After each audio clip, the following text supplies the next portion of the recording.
Hey, it's Lemon. Welcome to the Backlogs. Hope you're doing well. Are you sitting down? You should go sit down. A few weeks ago, I took up the idea of beating Dark Souls 1 without ever aggroing enemies. The run started in Firelink Shrine, and it went as far as it could go.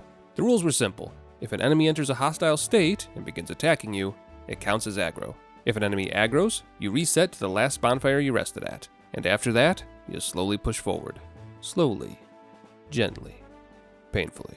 And spoilers for those of you who haven't watched the last video, I failed. Don't get me wrong, we accomplished far more than I thought should be possible, and it took a lot of ingenuity and creative thinking to get there. You should really go watch that last video to catch up. I'll throw a link in the description and maybe on screen if YouTube cooperates, but for those of you who can't be bothered, here's a quick, spoiler-heavy rundown. We reached the Undead Merchant and obtained unlimited fire bombs and arrows, cleared the Burg and killed Taurus Demon, despite his crossbow minions giving us a hard time, worked our way through the Undead Parish, slaying the gargoyles and ringing the first bell, then proceeded down into the lower Undead Burg where we freed Griggs and unlocked some very important spells, including Oral Decoy, then politely asked him to give us access to his secret stash and obtained Hush and the Slumbering Dragoncrest Ring. With the noise we made now zero, I was able to clear the Undead Asylum, slaying the Stray Demon, but unable to do much else, but was able to sneak past Havel and enter the Darkroot Basin and obtain the Longbow. And with that damage increase, I moved through the rest of the lower Undead Burg, killed the Capra Demon without ever entering its arena, then unlocked the next pieces of our arsenal.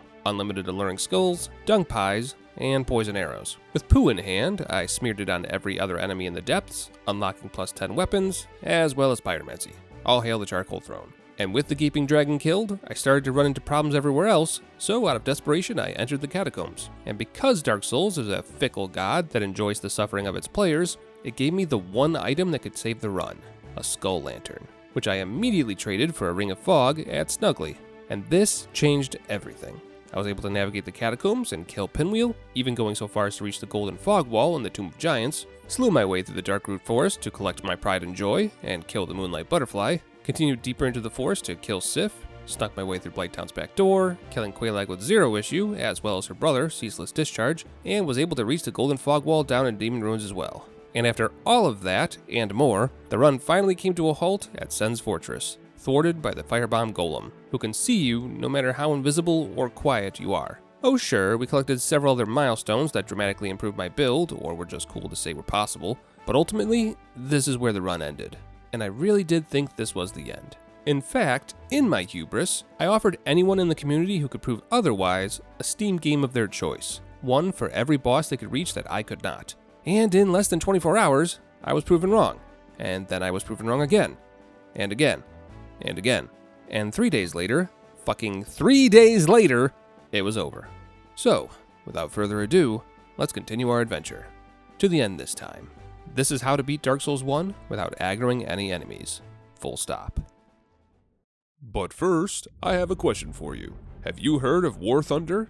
Not by choice. Well, good news! You're gonna hear about it again. A big thank you to War Thunder for sponsoring today's video. War Thunder is a free-to-play, large-scale multiplayer action game where you destroy your opponents by land, sea, or air. Prepare yourself for unmatched realism. Whether it's authentic sound effects, real-life military technology spanning more than 100 years of combat, or battle locations from all over the world, War Thunder brings you into the fight. No health bars here. Place your shots carefully, and a single shot can change the course of an entire battle. And with the release of the 9th Wave update, War Thunder is even more immersive with updated water graphics and several new aircraft, like the F-16C Block 52 or the MiG-29M 915.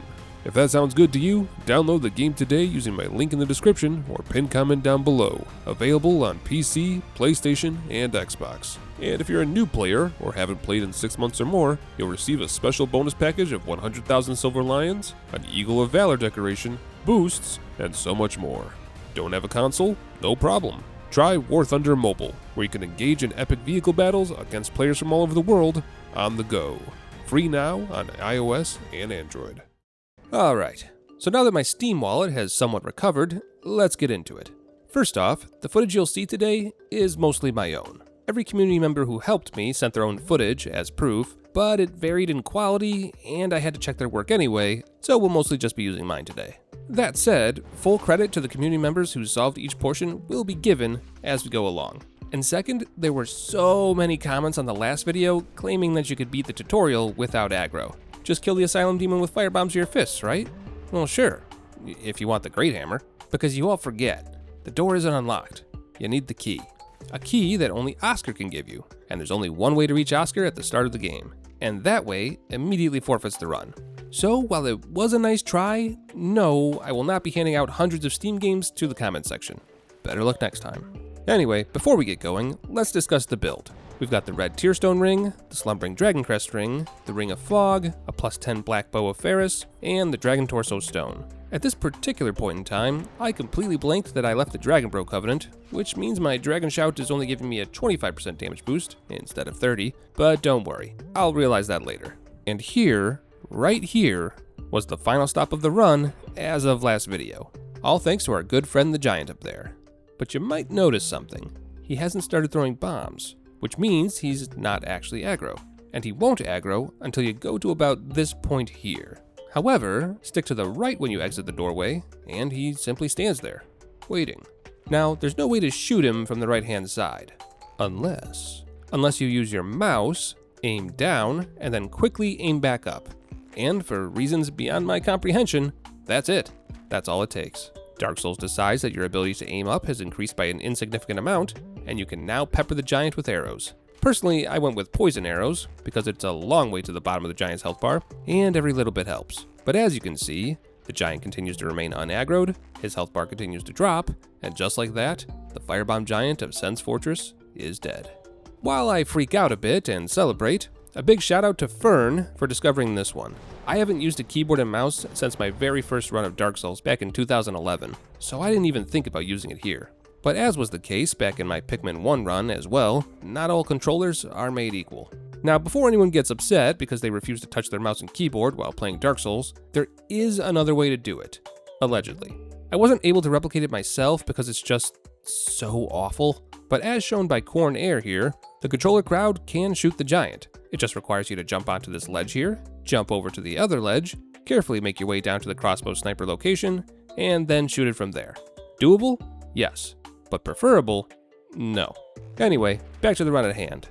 I pick off the crossbow hollow from the lower tiers of Sens Fortress, then decided to see if I could go visit Ricard over in the far tower. And good news, you absolutely can. And so long as we charge up a Dragon Shout Red Tearstone Soul Spear, we can even watch Ricard exit this mortal plane. How fun! I mean, we didn't need to do that, but still. What we do need to do is jump this gap and visit the Crestfallen Merchant, because our man here has 2 items we want to add to our arsenal, black fire bombs and feather arrows. He also has easy access to upgrade materials, but that's not important. What is important is the fact that feather arrows not only do 5 more damage than standard arrows, but also that they fly an additional 5 meters more. That means better headshot damage at longer ranges. But with the crossbow hollow already dead, there's nothing between me and the iron golem. And considering what kind of firepower I'm packing over here, it only takes 3 arrows to fully disarm the boss, with it collapsing under its own weight shortly after. Progress. Delicious, glorious progress. And with that, we are carried to new lands. Anne Orlando, City of the Gods. And if we can find a way to clear it and obtain the Lord Vessel, Lordran is our oyster. We start simple. Just walk on past the golems, and down the elevator to the first gargoyle. With the Ring of Fog, there's no risk of being detected, so we go up the buttress and into the Painting Guardian's playground. And wouldn't you know it, they don't have very good eyesight. Which means this entire area is just a simple matter of headshotting every enemy we see. By the way, totally missed this in my headshot video, but I think the Black Bow of Ferris is the only bow that actually shoots where you're aiming. If I had to guess, it's because you hold the bow differently, horizontally instead of vertically, which means the arrows come out of the center of your character and not the left. Wish I had known that earlier, but what can you do? Now then, the next obstacle, Gargoyle number 2. Normally, it aggroes as soon as the bridge goes down, but if we stay up top and shoot it with poison arrows, well, there you go. And despite me continuing the onslaught with feather arrows to speed things up, no response, which means a nice clean kill without aggro. Weirdly, the same cannot be said of the first gargoyle. Must be some difference in its AI. But don't worry, even if we lower the bridge, gargoyle number 1 remains inactive. A big shout out to Zur for figuring all this out, by the way. They used dung pies to kill the 2 gargoyles, since dung pies don't aggro enemies, but I chose to use poison arrows for easier angling. But unlike Zur, who continued to Ornstein and Smo, I decided to make a detour to the Painted World. Clearing the room before it is as simple as being situationally aware of your surroundings, so it's time we appreciate some art.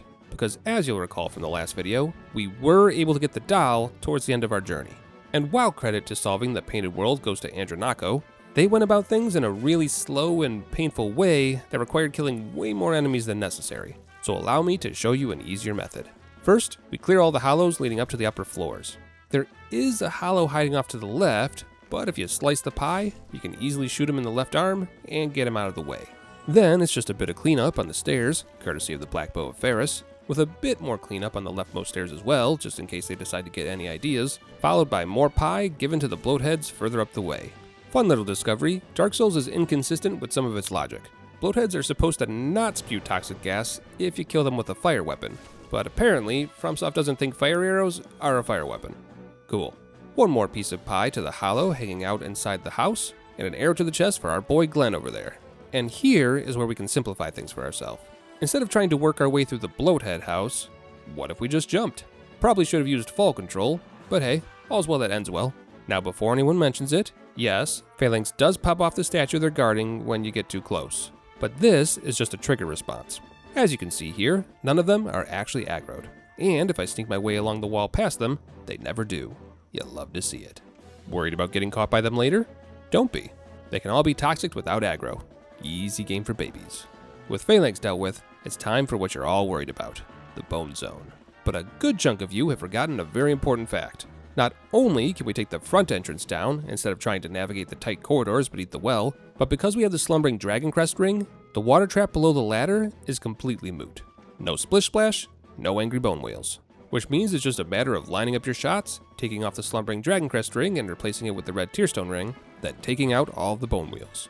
Take your time, slow your breathing, smooth is fast, and you've got all the time in the world. And just like that, the path to Priscilla is now open. That wasn't bad at all. And yes, if you're feeling brave, you can absolutely push into the corridors if you want to. There's only 2 reasons to do this, and both are for bragging rights. The first is to kill the bloathead hiding in the labyrinth of tunnels to get Fire Surge, a spell you'll never use outside of boss fights, and the other is to get the Annex key, a key that will unlock one of the last weapon upgrade embers we're missing. In fact, let's go do that right now. A simple headshot to the bloathead guarding the path down to the ember, followed by 2 more to the ones guarding the dead blacksmith, and then for the tricky part. Even with all of my buffs, I don't have enough damage to one-shot the crow people that will attack me if I try to grab the ember. But much to my surprise, I don't need to. Considering how many times it's come up now, there must be some sort of range where enemies just don't react to taking damage. But we'll leave that data mining project to Illusory Wall. Dark Ember acquired, and the entire holy line of weapons now available to us. And after making sure that Phalanx doesn't trip me up on my way to Priscilla, we can begin the final leg of the Painted World, which is surprisingly a bit more complicated than you'd think. You've got this asshole, who hides by the first archer, and 4 more Dreglings hiding on the edges of the bridge. But that's why we brought the black firebombs. And after confirming that the Baraniki Knight is just obeying a trigger and not actually aggro, we systematically kill all 4 of them. Easy enough. As for the knight himself, all it takes is creating a ball of light that whispers sweet nothings in his ear to get him to give up the ghost. Gravity claims yet another victim. Truly, it is a heartless beast. Speaking of heartless beasts, I killed Priscilla. And I didn't want to tell her this, but her whole invisibility trick she likes to pull, yeah, doesn't really work when you've got a quiver of arrows stuck in your abdomen. GG, no re. And with Painted World cleared, and my baby dragon wings clearly not big enough to let me fly, it's time to push on to the next brick wall in the run. And I think most of you already know what it is. First order of business though, the golems. Did you know they can be toxic? Because you do now. And the same is also true of the bat demons, which means clearing out the area here is as simple as finding the right angles. Or you could be fancy and use a headshot. That works too. Hell, if you've got the Dragon Covenant backing you up, you don't even need a headshot. That wombo combo is a hell of a drug, I'm telling you. I could get used to that. But now for the hard part. You know them, you hate them, the Anor Londo archers. Time to get creative. I tried shooting them with poison arrows, but unlike the gargoyles, they react to being shot, and when I tested their aggro range, we can get close, but not close enough to throw poop at them. And Oral Decoy is also out of range. The guy simply won't take the bait. But there is hope. Because as it turns out, we've been accidentally making the run harder on ourselves this whole time. Apparently, when you're wearing the slumbering Dragon Crest ring, everything you do doesn't make noise. including arrow impacts. But take the ring off, and oh, would you look at that? We can distract enemies with our arrows again. The more you know. And with arrows now working as intended, we can distract the archer to look the other way, creep up the buttress a few more meters, then cast Aural Decoy, causing the archer to turn back around and chase it off the ledge to his doom. As for the other archer, it's the same trick. Just shoot an arrow past its head, line up an Aural Decoy near its feet, and watch as the archer pursues it with complete and total abandon. Another brick wall eliminated, and some new game mechanics discovered. Yes please, I'll take 2. Moving forward into Anor Londo, I told the Silver Knight at the foot of the staircase to go see who was knocking on the door, then made short work of the rest of the rooms by simply jumping over the banister. Simple and easy, as it should be. But now for an equipment upgrade. If we go out this broken window, we can pick up some new ranged gear, the Dragon Slayer Greatbow, a costly but effective upgrade to our current equip load. What's more, we can also sneak behind the giant blacksmith here and open up the chest he's guarding, gifting ourselves the Hawk Ring, which improves our arrow flight range by a whopping 50%. Wait, no, that's the Fextra Life wiki. Here's the actual math, which means it increases your bow range by you know what? Don't worry about it. It increases your bow range. Enough said. Our good friend the blacksmith sells us Twinkling Titanite, which is what we need to upgrade our new great bow to maximum, and also sells Moonlight arrows and Dragon Slayer arrows. So add those to your inventory as well. So how's the Dragon Slayer great bow? Well, it's slow as molasses, but for our purposes, it works well enough. That's without red tearstone damage, by the way.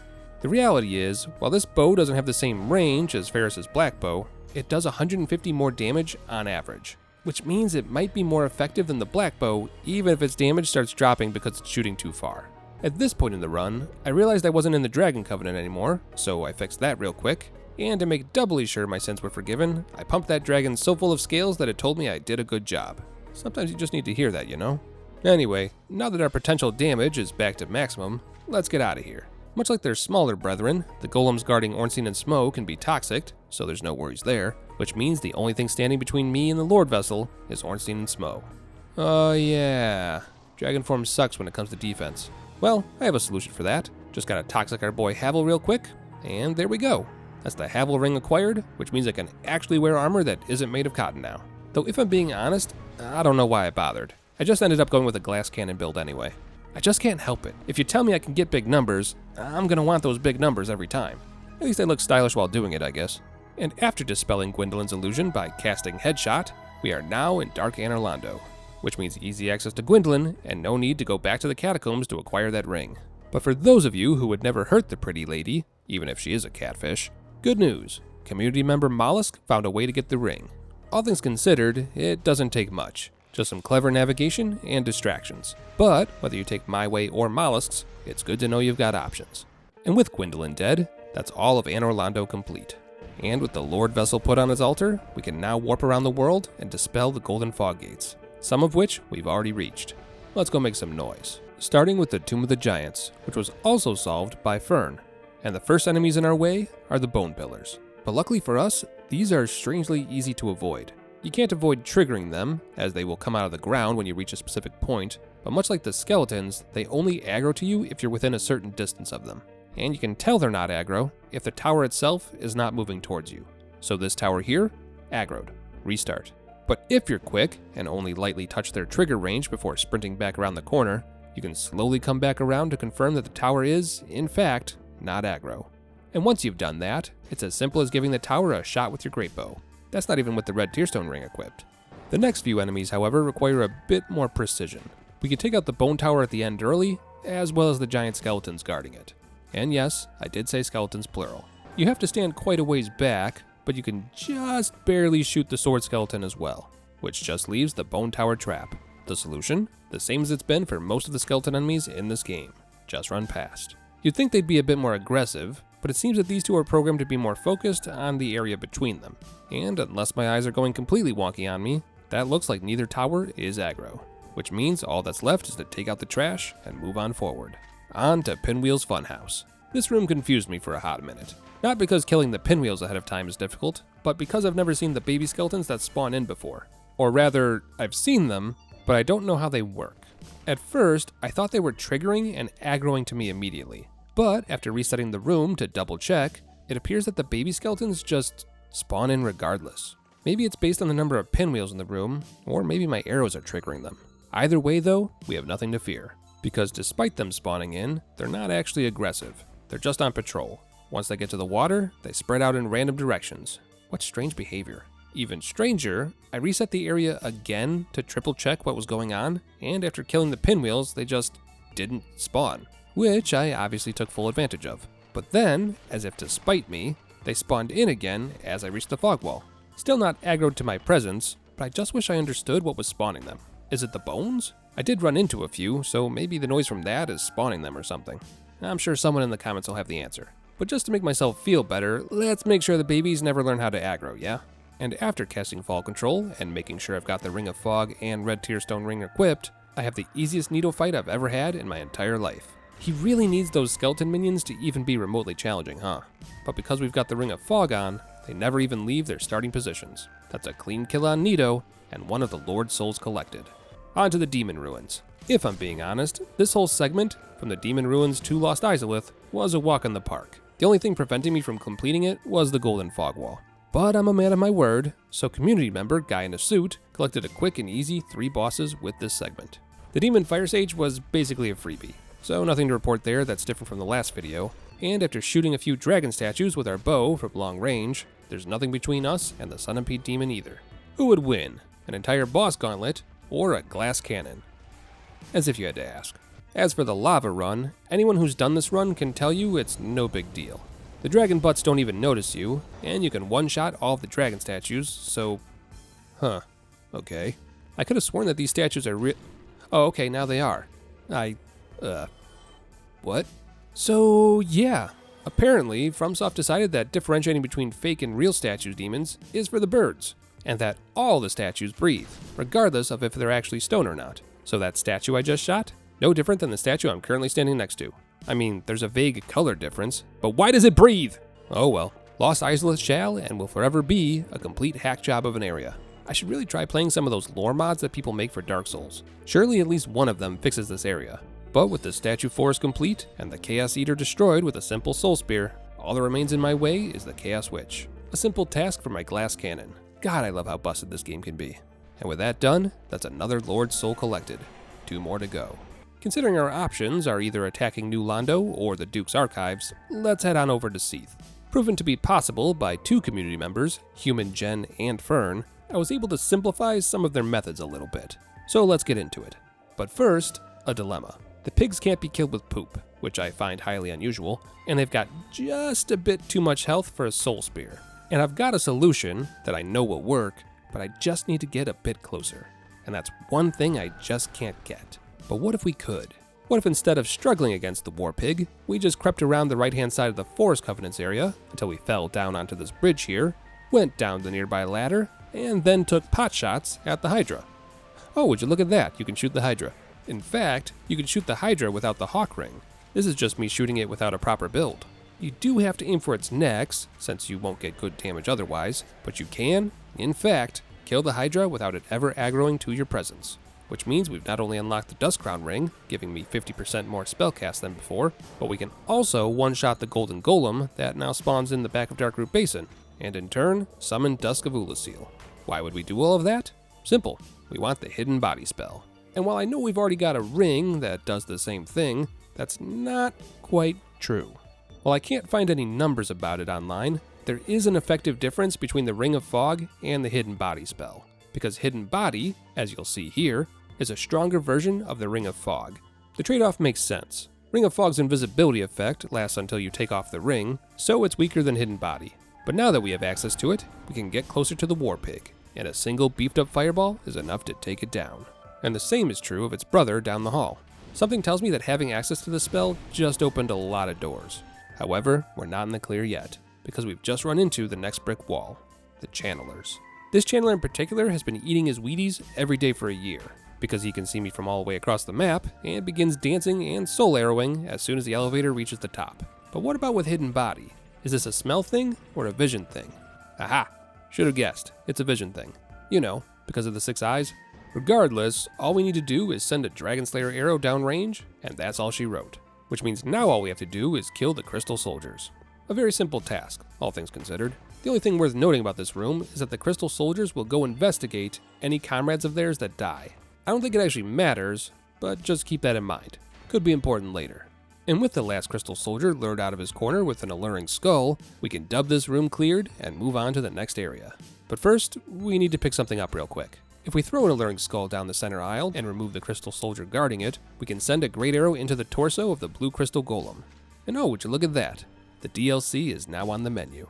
No notes for the next room, as it's just more crystal soldiers, but once you climb the elevator, you have a choice. You can take the coward's way out and try to perform the elevator skip, or you can break into prison like I did. What can I say? I like making things difficult for myself. In fact, we're going to do something that will only make sense later on in the run. I'm going to get myself cursed on purpose. More on that later. For now, we need to escape our prison cell. An easy enough task, considering the Snake Man has a whopping 2 HP and the awareness of a rock. But now the problem. Stepping out of the cell triggers this cutscene, where the Snake Men turn on the alarm system, which in turn aggroes the Pisakas down below. And they are in fact aggro. Despite being way the fuck down there, all of them are on their way to suck some face, which means a soft reset back to the jail cell. Nothing to be done about it, just the way it is. But once we respawn, if we bring ourselves to red tearstone range by throwing poop at the walls, and then use our newfound power to one-shot the snake guards, yes, both of them, everyone knows that FromSoft doesn't understand how fences work, a quick check of the stairs proves that resetting with a dark sign has turned off the alarm, and therefore, we are free to roam about the prison. Now, you don't have to kill them, but you can absolutely go on a Pisaka picnic if it makes you feel better. But what you do need to do is use Hidden Body, climb the ladder, and start one-shotting more snake guards. You can also use things like Oral Decoy to lure the snake men away from the ladder to give you some breathing room, but why make things messy when you can just shoot targets without any fuss or muss? And with the final snake given a third eye, we can grab the giant door key and make good our escape.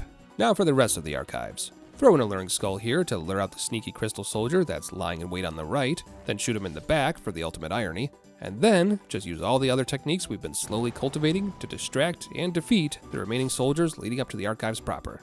Now, there are 2 channelers that we have to deal with before we can truly roam about the archives, so don't get too comfortable, but a Hidden Body Great Arrow will remove one of them, while Slicing the Pie will let you take care of the second that's waiting for you around the left-hand corner.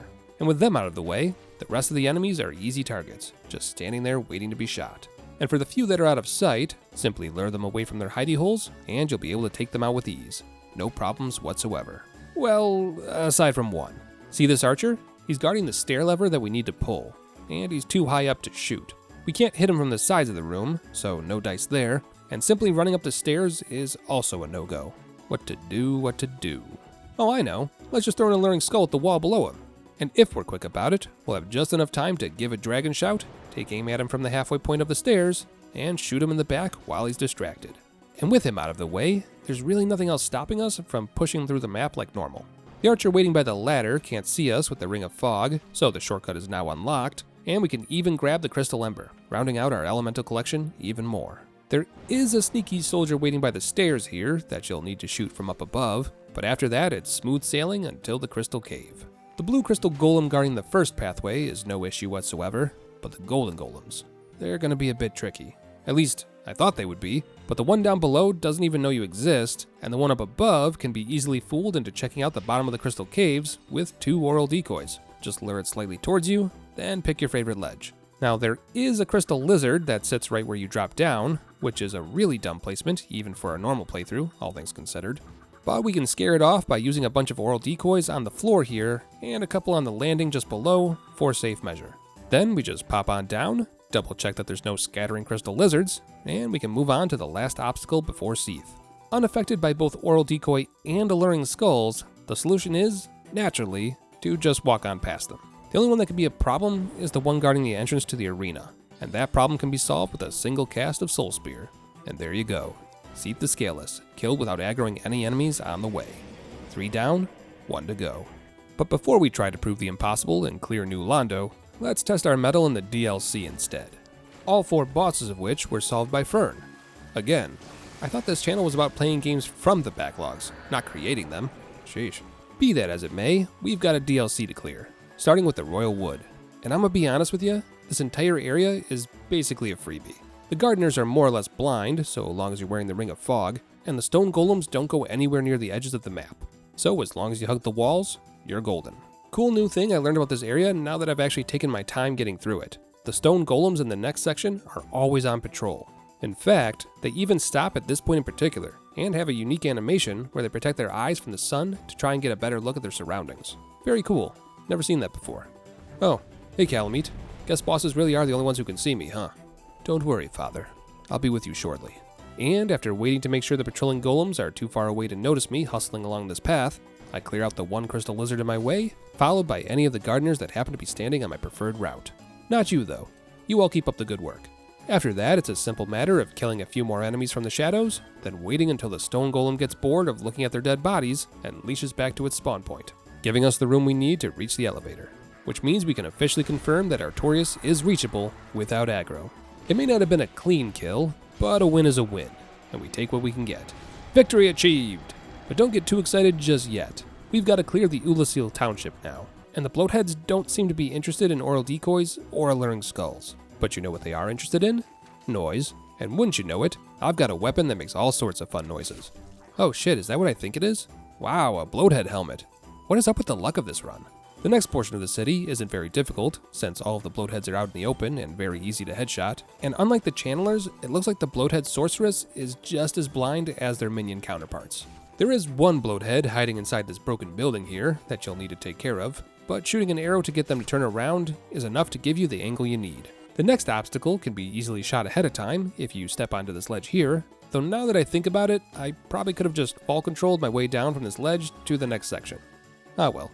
But with the silver pendant grabbed for later, and a few more odds and ends picked off at a distance, we can take a shortcut past a few enemies by jumping onto this roof here, which simultaneously gives us a great vantage point against all of the upcoming enemies as well. Multitasking. We're doing it right. And after that, it's just a matter of taking our time.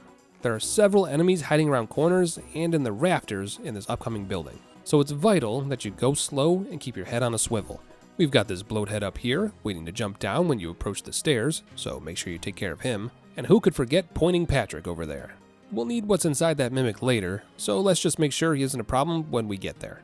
There are two hidden enemies at the bottom of the stairs, but so long as you hug the right wall and then use an arrow to distract them, you should be able to kill them both without them noticing you. Just make sure to shoot the sorceress first. Killing the minion will make her turn towards you and potentially give up the game. The rest of the enemies in the building are pretty straightforward, so I won't beleaguer the point, but unless you really goof up and get ahead of yourself, they're all easy to take out from a distance. The only enemy that's a bit tricky is this one here, guarding the path to the crest key. But if you shoot the wall behind him by standing down the steps a bit, he'll be facing the other way when you get to the doorway, giving you the shot. And with Pointing Patrick already dealt with, we can give this mimic a Lloyd's Talisman, and the crest key is ours. Then it's just one more bloathead between us and freedom from this forsaken building. Have I mentioned how annoying it is to try and shoot these damn things in the head? I swear, they move at the exact wrong time, every time. But since we're up here, maybe we can use this as a vantage point. Oh yeah, that's gonna work very nicely. God, look how far those arrows fly. I got a bit closer for the remainder of the enemies in that trap, but I still can't get over how long our range is now. Look at this. Our arrow only just starts to lose altitude before hitting the sorceress. That's crazy talk. The only enemy I wasn't able to kill from extreme range was this one here. But this little angle here lets me take him out anyway. And that's the trap clear. Which brings us to this fucking thing. It has no head, it's extremely damage resistant, and I don't think it cares about alluring skulls or oral decoy. So what do we do? Well, big props to Fern for figuring this out, but it actually investigates your arrows, which means we can slowly but surely lure it out of the hallway and get it just far enough away that it won't notice us when it comes back. Now I admit, I panicked for a second there, because it leashes back to its starting point so aggressively. But after waiting a few seconds to confirm, it looks like it doesn't know we're here. Great success. Now for something less successful. See this elevator? FromSoft thought it'd be funny to have a jump scare enemy pop up on it. One that you may not be able to avoid. And I say may, because after resetting to the bonfire and getting back to this location, I raised up the elevator again and, well, it's not there anymore. Which is very strange. I didn't realize this was a thing, but I guess FromSoft designed this particular enemy to only exist once. So much like the other one-time triggers, like the thieves kicking their doors open in the lower undead burg, we're just gonna have to reset, shrug, and move on. Working our way down into the abyss, there's very little in the way of challenge on the way to Manus. There's one bloathead that hides down in the dark that might give you trouble, so go ahead and take that guy out, and we can finally get some well-deserved justice from the bloathead sorceress that guards the bridge. But outside of murdering some humanity sprites here on the walkway down, there's nothing else in the way, which means we can do something I've always wanted to try. We can cheese Manus from outside of his arena. I know boss aggro is allowed, But at this point, the only way to improve the run is to start removing boss aggro as well. Time for the home stretch. The only remaining boss in the DLC is Calamite, and he's guarded by 3 dogs. Well, 2 dogs now. Make that 1 dog. Make that no dogs. And with that solved, that means every single boss, Calamite included, is officially beatable without aggroing any enemies. Just let that sink in for a minute. At this point, we're down to 2 bosses left. The 4 Kings and Gwyn. 2 bosses. That's absolutely insane. But you all know what we're up against. You all know what's coming. Surely, this is the end of the run. Right? New Londo. The final brick wall between us and complete success. There's a lot of obstacles in our way, but with sheer determination and willpower, by God, we're going to do it. If human Jen was able to figure it out, so can we. But before we dive headfirst into madness, I'd like you to fully understand what we're up against. Let's take a peek under the hood, shall we? Our first struggle is going to be these 2 ghosts here. They can smell you from an incredible distance away, which means they'll come after you before you even get across the final wooden bridge. But despite them being impossible to see, we actually have the range to kill them. And just like that, that's 1 ghost down, no aggro acquired. And after a little repositioning, that's the second, meaning we can move forward. To emphasize how difficult this is, let me show you something. Enhance. Enhance. There. See it? If you press your nose right up to the screen, you can see the slight warble of pixels that tells you there's a ghost there. This is also why I've decided to let myself be cursed for the remainder of the run. Finding the precise position of all of the ghosts is going to take a long time. And while we could buy unlimited transient curses from the female undead merchant, considering our whole gimmick is to never be seen, it's just easier to have a permanent curse debuff instead. Plus this means we can also have other buffs on, like Power Within, if needed. Something you can't do if you're using a transient curse. Moving forward, I've got a great example of how ghost invisibility works. No ghosts under the bridge, right? Except you and I both know for a fact that there is. And if you zoom in with your bow, well, looky there. Another ghost sent back to the void.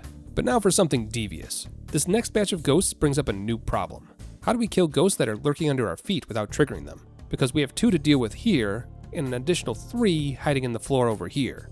Answer: the same way the Firebomb Academy handles any problems they come across, with flame. And just like that, the 2 ghosts on this platform have been handled, meaning we can move forward. Now for the next batch. The ghost at the end of the hallway is easy pickings, and if we cast an oral decoy at the wall over here, we can quickly move back while the ghost that was ready to ambush us comes through the wall to attack the decoy instead. And after confirming that it is an aggro, we can take that piece off the board as well. This next ghost though, this one is tricky. It's hiding around the corner on the right, but as soon as your foot crosses into this threshold here, it aggros to you. So what do? Well, for starters, we can kill the ghost that's hiding underneath our feet. Then, we have to live dangerously. Cast an oral decoy at this wall here to trigger that ghost, then quickly cast another oral decoy into the center of the room to lure it away from you. It might take a few casts to get it to come into view, but eventually those ghostly limbs will make their way into your crosshair. All you have to do then is take the shot. After that, we can throw another fireball straight ahead, then throw 1 more toward the pots to kill the last ghost in the room. Slow and steady, children. Slow and steady.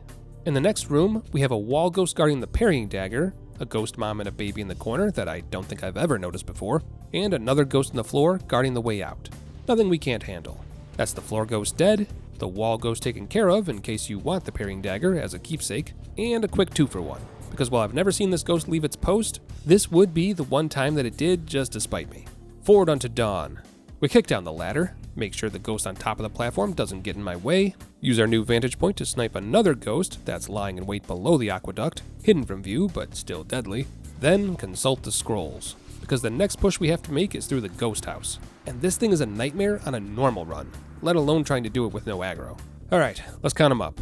We got 3 ghosts on the roof just hovering around, 3 ghosts down at the 4 Kings fog wall entrance, 1 ghost mama inside the ghost house, and another ghost mama and 5 other ghosts hiding in the floors and walls of the house. Oh, and 2 in and around the back wall. Because why not? With this many ghosts running rampant around the area, it's gonna be a slow crawl forward. But we can avoid at least a few of them if we kill Ingward with a headshot and collect the key to the seal ahead of time. Then it's just a matter of luring the ghosts into positions where I can kill them. Let's start with the one on the far left back. By shooting arrows around the corner it's hiding at, it will eventually leave the safety of the building to see what all the commotion is about. And if you're lucky, you might even catch a glimpse of the ghost's outline in the sparks of your arrow or the dust it kicks up. The next ghost we're hunting is, weirdly, one of the ghosts in the floor. By shooting around the edge it's located near, it too will investigate the arrow hits and float right into our crosshairs. Why the ghost on the floor? Well, unlike its fellows, this ghost is programmed differently. Rather than be part of the trap, it can freely move around, and it will absolutely come after you if you start making your way towards the entrance of the house. But now, we don't have to worry about that. Moving forward, we can kill the 2 ghosts up above it, which are easier to manage since they're just hovering in plain sight. Well, okay, they're invisible, but you get what I mean. And now, for something a bit more challenging. We can't see them because of the water, but if we take careful aim, we can kill 1, then a 2, and a 3 of the ones lurking by the fog wall entrance. Because if we don't, they'll actually come up to meet us as we try to continue forward. But before we do that, a quick answer to any questions you might have at this point. When a ghost is out in the open and closer than I'd like, I've been putting on the Slumbering Dragoncrest ring, walking into my shooting position, and then waiting. Just standing still for upwards of 3 minutes, just to confirm that no ghost has aggroed to my new position. And once that's confirmed, I start taking pot shots until I find my target. Because remember, with the Slumbering Dragoncrest ring on, my arrows don't make noise, which means if I didn't aggro a ghost when I walked up, I literally can't aggro a ghost so long as I don't move my feet. With that method established, let's keep moving. An oral decoy will lure the ghost that waits in the back of the ghost house through the wall, and after confirming that it's not aggro, I can kill it with ease. In order to avoid upsetting any of the remaining ghosts in the ghost house, we can jump down these broken stairs over here, and then we can, strangely, just walk on past the ghost that's stuffed in the back wall. No, I don't know why, don't question it. And after standing still for another few minutes to confirm it, we are officially home free and able to use the key to the seal, open the gates to the Valley of Drakes, and begin the second half of our journey through hell. Let's keep things simple. Make your way to the shortcut down to Lower New Londo, go ahead and hop on down there, and after confirming that we're in stealth mode, we can finish the jump down and begin hunting dark wraiths. A beefed up great bow headshot should do the trick. Oh yeah, that'll work just fine. You know what I just realized? We could have been doing even more damage than we are now. I'm not in red tearstone range during this particular attempt, and we could have gotten Goff's great bow and his great arrows from him back when we were in the DLC. Not that we needed it, since a healthy combo of my stealth rings and the dragon shout seemed to be working just fine, but still, food for thought. One more obstacle to go, the Mass of Souls. And good news, it's the easiest obstacle yet. Simply cast Hidden Body, make sure you've got the Slumbering Dragoncrest ring on as well, and walk on past. No fuss, no muss, and certainly no aggro. And after standing just past the fog wall for a few more minutes just to quadruple confirm that there isn't some random ghost hiding in the Matrix somewhere, that's it. New Londo. Completely cleared. They said it was impossible. I said it was impossible. The players who have dug into the code said it was impossible. But we all know the saying by now, don't we? It always seems impossible until it is done. And with that, the 4 kings are dead, and we've only got one more boss to go. Gwyn, and the last remaining Black Knights he has left to guard over him. A trivial challenge in comparison to what we just went through, and one that was solved rather quickly by ZA. Simply walk around the first night, throw dung pies at the second until it dies from nausea, then repeat that process for the remaining nights as well. And that's it. That's all of Dark Souls 1, completely finished without a single enemy aggroing. That was an absolutely wild ride. I'm still jittery just thinking about it. Can you believe it? Thank you to everyone who watched this insane challenge, and a huge thanks to my community, who came in clutch and solved what I thought to be an impossible task. I should have known better than to doubt the Souls community, let alone my own. And I gotta say, I'm very interested to see how this challenge plays out in the rest of the series. But we've got some time on that one still. The other games all have their own unique challenges and mechanics, and after this last run, I'll be a lot more thorough with my own testing before turning it over to the community. Seriously, can you imagine how burnt my wallet will be if I can't get very far in Dark Souls 2? There's 41 bosses in that game. Be still, my beating heart. But until then, that's all I've got. Take care of yourselves, be good to one another, and I'll see you all again soon.